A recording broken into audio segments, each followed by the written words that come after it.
परशुराम भगवान विष्णु के छठे अवतार के रूप में जाने जाते हैं। उनके जीवन की कथाएं शक्ति, धर्म और न्याय के अद्वितीय मिसाल है।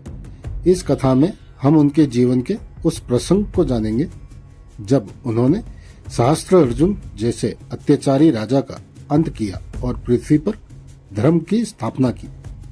भगवान परशुराम का जन्म सतयुग और त्रेता युग की सिंध पर हुआ था।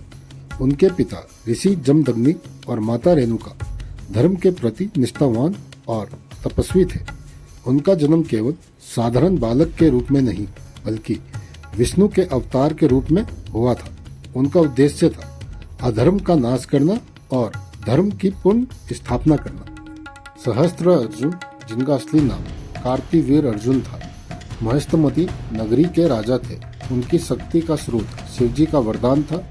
इस वरदान के अनुसार सहस्त्र अर्जुन को सहस्त्र भुजाएं प्राप्त हुई और वो युद्ध में अजय हो गए। उनकी शक्तियों का उपयोग उन्होंने प्रारंभ में धर्म की रक्षा के लिए किया, लेकिन धीरे धीरे उनका घमंड बढ़ने लगा। ऋषि जमदग्नि के आश्रम में कामधेनु गाय सुरभि निवास करती थी। ये गाय अद्वितीय थी क्योंकि इसके पास हर प्रकार की इच्छाओं को पूर्ण करने की शक्ति थी। शास्त्र अर्जुन को जब इसके बारे में पता चला तो उसने इसे पाने का मन बना लिया।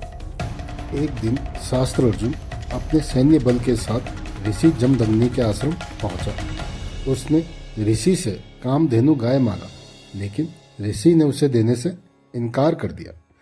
शास्त्र अर्जुन क्रोधित हो गया और उसने बलपूर्वक गाय को छीन लिया। ये घटना अधर्म और अहंकार की चरम सीमा थी। जब परशुराम अपने आश्रम लौटे, उन्होंने अपने पिता से ये घटना सुनी तो उनका क्रोध आसमान छूने लगा। उन्होंने इसे धर्म का अपमान और अपने कुल का अपमान माना। उन्होंने अपने फरसे को उठाया और प्रतिज्ञा ली कि वो सहस्त्र अर्जुन को और उनके पूरे कबीले का अंत कर देंगे। परशुराम का क्रोध केवल विध्वंस के लिए नहीं था, बल्कि धर्म की रक्षा और अधर्म के नाश के लिए था। उनके क्रोध में न्याय का संदेश छिपा था। परशुराम अकेले सहस्त्र अर्जुन की विशाल साम्राज्य में गए। वहां उनका सामना सहस्त्र अर्जुन की सेना से हुआ। यह सेना असंख्य योद्धाओं और महारथियों से भरी थी। परशुराम ने अकेले अपने फरसे के बल पर उन सभी को धराशायी कर दिया। आखिरकार परशुराम का सामना सहस्त्र अर्जुन से हुआ।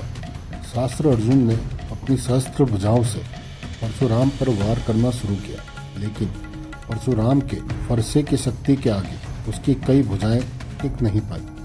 परशुराम ने उसकी सभी भुजाओं को काट दिया और अंत में उसका वध कर दिया। सहस्त्र अर्जुन के वध के बाद उनके पुत्रों ने बदला लेने का निर्णय लिया। जब परशुराम तपस्या में लीन थे, तब उन्होंने ऋषि जमदग्नि पर हमला किया और उनकी हत्या कर दी। यह घटना परशुराम के जीवन का सबसे बड़ा आघात थी।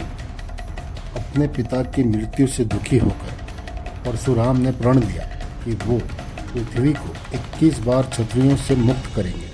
उनका उद्देश्य केवल अधर्मी क्षत्रियों का विनाश करना था। उन्होंने पृथ्वी का चक्कर लगाकर धर्म की स्थापना की और अधर्मियों का नाश किया। परशुराम की कथा में कई रहस्य छिपे हैं। कहा जाता है कि वो आज भी जीवित है और कलयुग में धर्म की रक्षा के लिए प्रतीक्षा कर रहे हैं। उनका अमर तत्व और दिव्यता उन्हें अन्य अवतारों से अलग बनाती है। परशुराम की कथा हमें यह सिखाती है कि धर्म की रक्षा के लिए साहस, बल और न्याय की आवश्यकता होती है। उनका जीवन यह संदेश देता है कि अधर्म का अंत और धर्म की स्थापना ही सच्चा उद्देश्य होना चाहिए। भगवान परशुराम की कथा शक्ति, न्याय और दिव्यता का प्रतीक है। अगर आप भी भारत के रहस्यमय इतिहास में रुचि रखते हैं तो चैनल को सब्सक्राइब करें और कमेंट में अपनी राय दें। हम आपको आगे भी ऐसे ही रहस्यमय और रोचक कहानियाँ बताते रहेंगे। धन्यवाद।